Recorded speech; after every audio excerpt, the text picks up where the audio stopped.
So great things there, and I've been talking enough, so I'm going to turn this over really quick to Mike Edwards. And I will just say, and I say this a lot, it's not what you do, it's how you do it. And you can have programs, but if you don't have the right teacher in front of our students, a lot of times it's all for nothing. And I don't think you're going to find a more passionate teacher when it comes to history and military. He already has some electives, but Mike Edwards is the perfect individual to take us into this program, and I'll stop talking and turn it over. All right. Thank you, Joe. I have to pay you $20 for those words. Thank you, everybody. Thank you for having me. This genesis of this happened a couple of years ago. We have a military history elective here. The students took it, and as we're looking at how we were prepping our kids for life after high school, we saw, well, we have a college track, and we had JVS at that time. We were just scratching the surface on our makerspace projects, but we really didn't have necessarily per se a pathway for military youth or kids that were interested in it. And so it was about a year and a half ago, Mr. Tellier and I met and discussed the possibility of adding a second course and calling it military science. For those students who may have an interest in pursuing this, we can get them with the right people. They can learn from an unbiased source, not that everyone's biased, but and get the facts laid out for them. We went through this year with that in mind, and I believe it was the first or second day of the school year, Mr. Tellier came to me with a paper, or actually I walked in and he said, "Oh, great, you're here." And that's usually not a good sign, but I said, "Yes, I am," and he went over this application for the Navy National Defense Cadet Corps. In essence, what it is it is a Navy JROTC unit. The difference in the two programs is strictly funding. With this Navy National Defense Cadet Program, my next quote was, "Well, I'm not retired military, I can't teach this." We met through numerous Zoom sessions, and it comes out, I can. So we proceeded with it. Mr. Tellier gave me, the option. He says, we can continue with what we've already established, or we can go this route. I went and shadowed at Highland High School in Sparta, Ohio, who has a program in place. And I couldn't wait to get back here and say, this is what we want to do. I was blown away with the students and the things that this program brought that are outside of the military. They were good people. They were good citizens. They had soft skills. They looked you in the eye. They were polite. They were things that are necessary to help our students with. So when I came back, I obviously promoted the heck out of this. And absolutely, this is what we want to do. We went forward, had several meetings with Mr. Molnar, Mrs. Hall. I thought I saw her. There she is, yep. Mr. Frito. We got it all kind of hammered out now, we think, and we're ready to go. A little about the program. The Navy, the Department of Defense, will provide the curriculum. It is a curriculum going through it which emphasizes citizenship above all. It's looking at self-reliance, personal discipline, and service to your communities. As part of it, there are benefits for students should they choose to enlist or pursue a career in the military. The benefits, they get ASVAB, ACT, and SAT test prep built right into the curriculum. There is the PE waiver similar to a varsity sport, and I can get into why that here in a minute. I can almost guarantee you that they will receive their student engagement, their community service, and their enlistment seals if they complete 4 years of this program, and they do not even have to enlist. So the state says if you complete 4 years, you get your enlistment seal. So there's the possibility of all those graduation seals. Cadets that do 3 years of the program are eligible for an advancement to E3 in the Navy just by signing their name and participating in this program. So we're already helping them to a career if that's the path they choose. If cadets do 2 years of this program, they get a pay grade bump to E2 if they so choose to enlist. As the Naval Science instructor, I can make recommendations for cadets for the NROTC scholarship, as well as recommendations to the United States Naval Academy. Those aren't appointments, they're strictly recommendations, but kind of moves your application up a little. Some benefits that the kids also will have is once a year they're supposed to go on an orientation trip. Now these trips are centered around military installations, One of the trips is a Washington, D.C. visit to the nation's capital in conjunction with a visit to the Naval Academy in Annapolis. Another trip could be to Norfolk Naval Yard, Marine Corps Recruit Depot, Parris Island. All of these are arranged through the Department of Defense, and kids get an idea of what being on a military installation is like.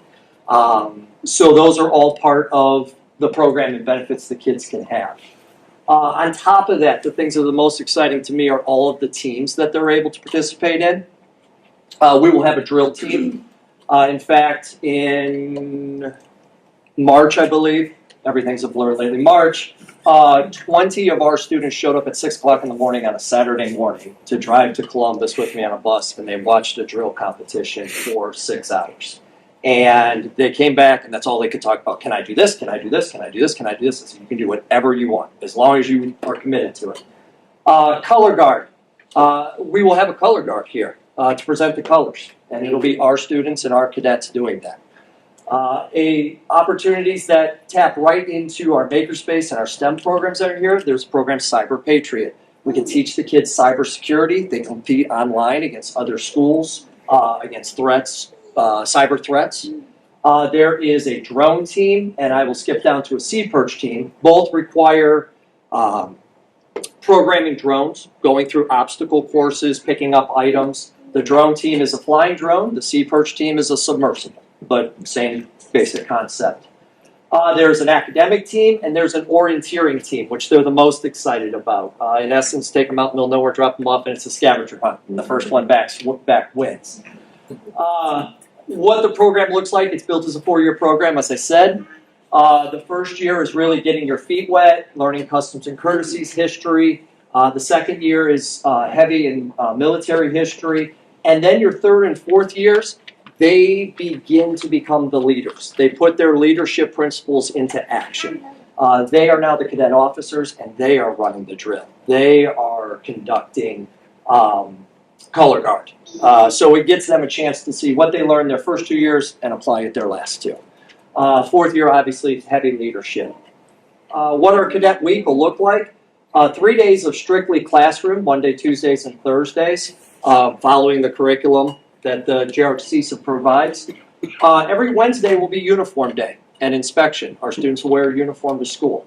It is a requirement. If they take it off other than ceramics or something that would damage it, they get a 0 for the day. So it'll be nice to see them in the halls in their uniforms.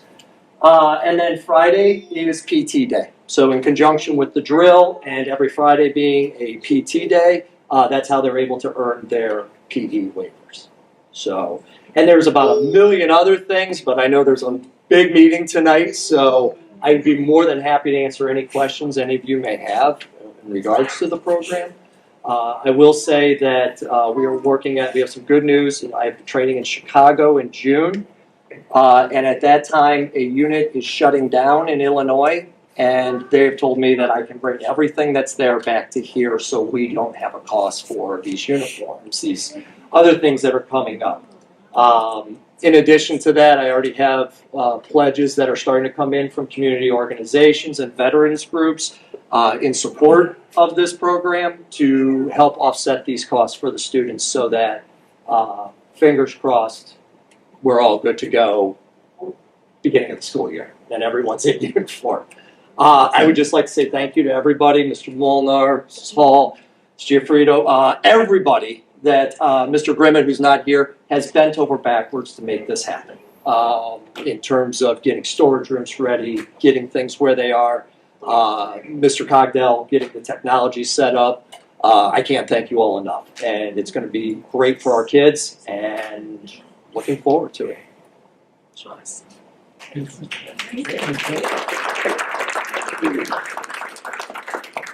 The uniforms, are they specific to this or the different branches?